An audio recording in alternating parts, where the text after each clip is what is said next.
Right, so welcome back. So the next thing that we're going to look at is how to go about setting reference image up within the scene so that we can work from that. Um, One thing to remember, for the purposes of what we're doing, it's going to be kept very simple. We're just going to have like a single image of an oil drum. And then at some point we'll use reference for the cap that goes on the top. But at this stage, like that single image will probably do what we need it to do. But in future, what you're going to need to do is you're going to need to collect a lot of images from different angles, different like sort of like close-ups, so there's a lot of detail for like sort of like the how things are put together and some of the textures and things like that. So you need to understand that the more images the better. But for us, for this particular thing, we don't need to go into that much detail. So as long as you understand that, right? Okay. So another tip: when you are getting a reference image, if you're going to grab one off the internet, like what I've done, I'm just going to quickly load this one up and I'll show you if it decides to do it. Let's have a look. Yeah. So that particular image there um, is is an internet image. I've just grabbed it from there. But a tip that I'll give is try and always get these images square. So if you have to grab something off the internet and it's not a proper square, it's more rectangular, all the edges aren't the same size, then just take it into Photoshop, stick it on a canvas, and try and make it the same size. So, for example, what I did was I used a tool called. If you wait there, I'll just get that up. I used a tool called Lightshot, which I've used for many, many years. I've got it on a shock on print screen, but I just thought I'd show you that on there so you can see the logo as well. So what you do is you can just drag a bit like a snip tool. You can just drag, and you can save, you can share, you can like print straight out. You can do all sorts with it, edit it, put like text on it, highlight things. Comes in really handy. So what I did was I made mine just to keep it simple, 400 by 400, then I know it's square. Yeah, when I actually cut it from the web page, that's what I did. So I knew it was square. Like I said, if you can't get it like that, then just take it into Photoshop and just make it square yourself. And what that means is that when we do put it into Maya, we don't have to worry about getting the size right. Because say for example you had it at like 382 by 297, and you put it onto a square plane, it's gonna look all distorted. You're not going to get the right like sort of constraints on it. It's going to be unusual looking, and you're going to model it all wrong. So basically, that's what we need to do. If you have it as a square, you can put it onto a square plane and scale it and everything, and it isn't going to distort in any direction. Okay, it'll all make sense. Right, so in order for us to get that, what we need to do is, if I do, let's have a look, if I remember rightly where it is. There we go, create. And if we go down to free image plane, and I click on that, you can see there it is down there. But what I need to do is I need to go down and actually put an image on there. So if I go down to the side here and I go onto attribute editor, and we look down here, you can see we've got here image name. So it's allowing us to put an image in there. So I've got mine on my desktop. I'm going to put that there. So you can see it's gone onto that. So we've now got an image on there, which is this tiny little thing here. So this is another thing that I'll go into in a minute about like everything comes on really, really small. I'll show you how to change that. But for the purposes, if we select that and we press R, that brings up the scale tool. Okay.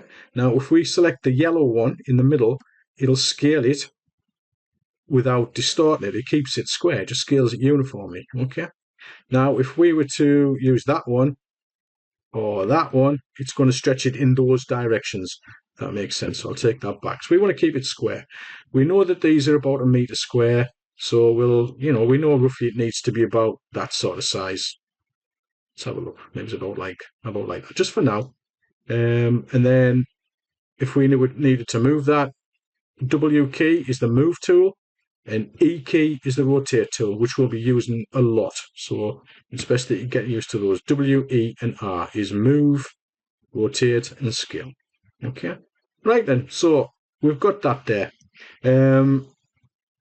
We could go one step further because we can just eyeball this for what we're doing. But you could go one step further, and what you could do is we could go onto Google, I've still got it open. There we go. Go on to Google and we'll type in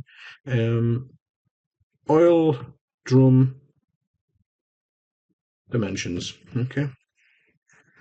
And if we go down, we can see on there, it gives us the size. So we have got 572 mil diameter. Okay. 851 mil in height. So we could use that information. So if we go back into Maya, oops, wait there. Oh, I'll get it right. We'll go back into Maya. It's with this screen recording software. It's making things work a little bit differently, so bear with me. Right, so yeah. So now what we want to do really is we want to create a cylinder. Now, if I go up to here, you can see we've got a sphere, a cube, a cylinder, and various other shapes. You can also go up to here, create, and you can go into like polygon primitives, and it'll bring a lot of them up there here as well. You've got all sorts of different tools. So just spend a little bit of time going around them and having a look and explore. You can't really do anything wrong, just have a look and get used to all of the different menus and what's on there. Then that's how you'll remember where things are, just by messing around with them. Right, so yeah. So what we need to do now is we need to get a cylinder. Now, yours won't appear like that because I've already changed mine. Yours will appear a tiny little cylinder. So what you can do is, if you, I think it was, if you double click on it, that's right. If you double click on any of those here, it'll, instead of bringing it, because we've set the scale of the grid, instead of bringing it in like really, really tiny, I've brought it in so the radius is 100.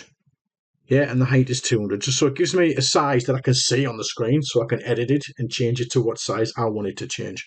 Okay, so that's how you change those. So otherwise, when you double click, when you click on one of these and bring it in, it will look really, really tiny, which is not what you want.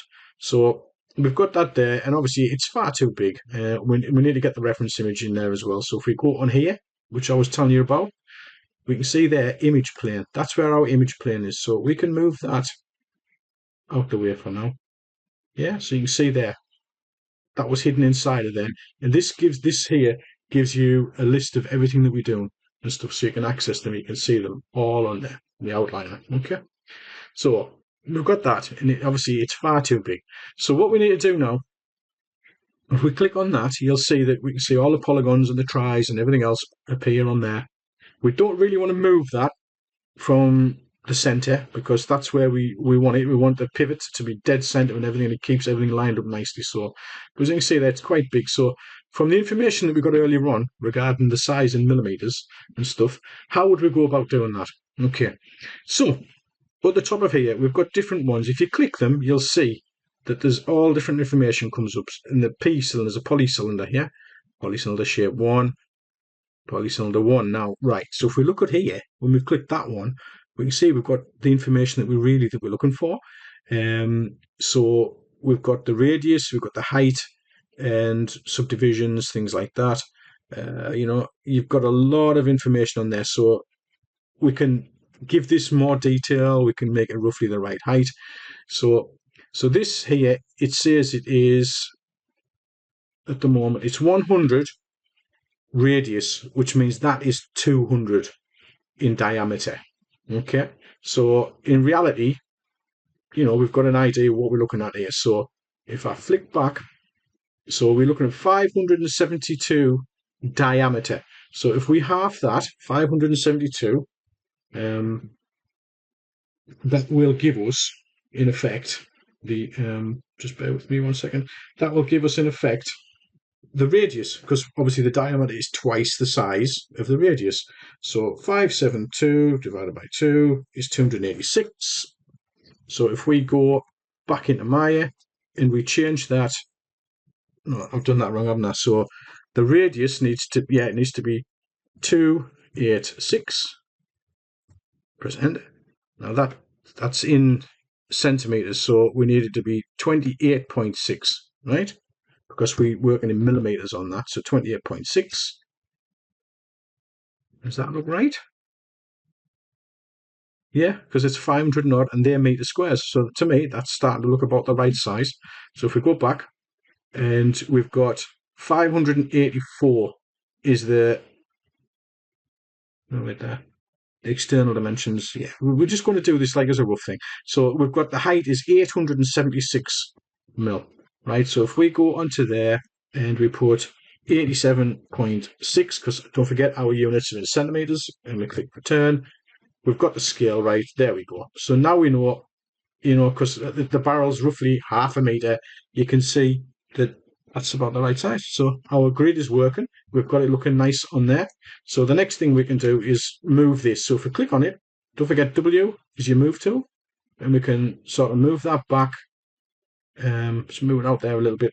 And what we can do with this now is we can scale it. We just want it roughly. It doesn't have to be 100% perfect. We want it roughly.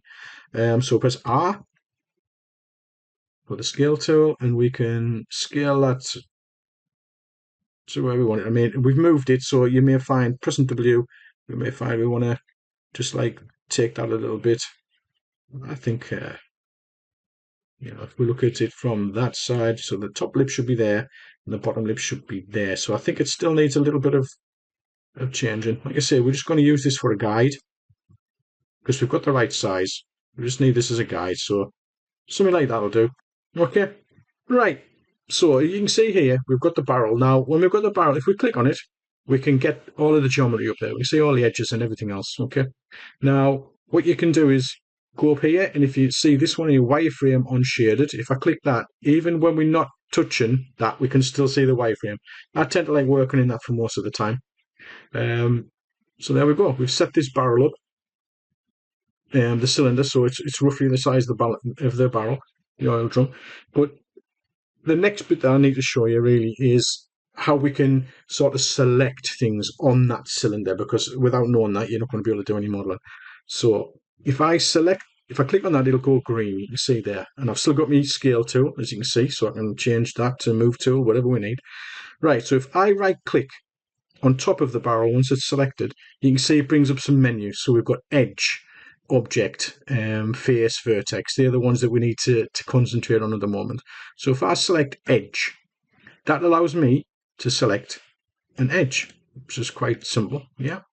And with it, like everything else with the software, if you press shift, you can select multiple. If you press control, you can either deselect. Yeah, you can just deselect them like that. If you wanted to select all of the edges going around, you can literally grab like that with the left mouse button and just drag across like that.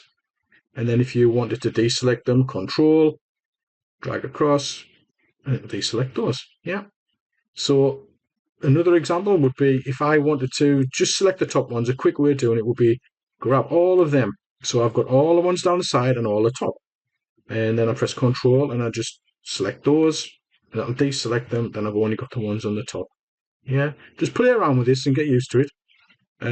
Like I say, you're going to make mistakes, you're going to like get frustrated and things, but this is part and parcel of what we do. Right, so that's the edge, and once again, it's self-explanatory. If I select object mode, it'll select the whole object. Okay, right click. If I select face, it will allow me to select the face. Now, there's a couple of things, little tips here. So if you select the face, press shift and double click, it'll loop round. Yeah, so always remember that. Shift and double click on the next face and it'll loop around. If you just press shift, you can select whichever faces you want. Control, once again, will deselect them.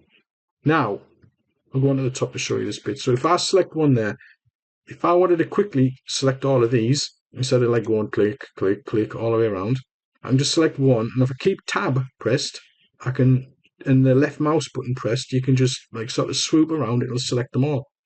Yeah, so that's another little tip that you'll get used to as we go along. Just it makes things a little bit easier. The things I'm showing you, there are a lot easier ways, a lot quicker ways and all that, but we want to keep this simple. And we want to make sure that that you understand the basics, and then we can progress from there. Like as the weeks go on within the lectures and things like that, and in your labs, you'll pick a lot of things up from there. This is just primarily to get you used to just doing a simple, basic model, okay? But at the end of it, hopefully you'll look at it and you'll be dead proud. Right, so so it's just exactly the same. So you've got the faces, we've got the edges. The other thing that we look at is vertexes. Now these little dots, as you want to call them, you can see them on here. They are literally, it's so important because these are the things that we manipulate to get the shapes that we want. Okay, so if I was to select one of them there and move it, you can see I'm starting to modify the shape already. So Control and Z, take it back to where we were. So they're your vertexes. If you select that one in the middle and did that, you can see there we manipulated the shape again. So this is what we do. We use the vertexes to move them around. I mean, obviously you can use edges and things, but it's important that we have an understanding of how all of this works. So you've got your vertexes that are connected together with edges. And then once you've got it all connected up, you've got either tris or you've got polys or quads. Yeah. And it's the vertexes that connect the edges which make up the edge. It makes up your poly, basically. So, if this is all new to you, you'll get used to it. Right, so I think we've covered the very basics of that. So I think we should maybe let's have a look. Is there anything else I need to show you on this? I think we should maybe leave that bit there for now. So we've got the image plane set up. So we've got a rough idea. We went and had a look at the dimensions of the barrel. We've got the dimensions of the barrel right now. So I think what we'll do is we'll end this one and we'll start on the next one, looking at making this look a bit more like a barrel. Okay.